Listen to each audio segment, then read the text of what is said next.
প্রশ্নটি পবিত্র কোরআন থেকে সূরা তোহা আয়াত 130 অধ্যায় 20 সূরা তোহা আয়াত 130।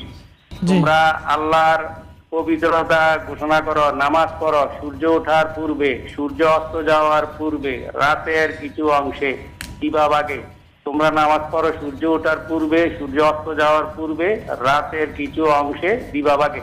এখানে যে 5 ওয়াক্ত নামাজের বিবরণ সম্পর্কে বলা হয়েছে, এই সম্পর্কে বলবেন কোরআন কি বলতেছে এই নামাজ সম্পর্কে এই আয়াতটিতে। আসসালামু আলাইকুম। জি মাসুম ভাই, ধন্যবাদ। এখানে রাতের কিছু অংশ, তারপর সূর্যাস্তের আগে, সূর্য যখন উদয়ের পরে, এই কথাগুলো আছে। জি, এই কথাগুলো কোরআনে কারীম 5 ওয়াক্ত নামাজকে এভাবে একবার স্পষ্ট করে আমাদেরকে বলে নেই। জি, কিন্তু আমাদের এখানেই আমাদের মূল বিষয়। রাসূলুল্লাহ সাল্লাল্লাহু আলাইহি ওয়াসাল্লাম হযরত জিবরাইল আলাইহিস সালামের মাধ্যমে কিভাবে নামাজ পড়েছেন 5 ওয়াক্ত, সেটা রাসূলকে সরাসরি পড়িয়ে দেওয়া হয়েছে এবং রাসূল সেগুলো প্র্যাকটিস করেছেন কোরআনের আয়াতের ভিত্তিতে। কোরআনের আয়াতের সেই ব্যাখ্যাগুলো রাসূলের আমলের দ্বারা প্রতিফলিত হয়েছে।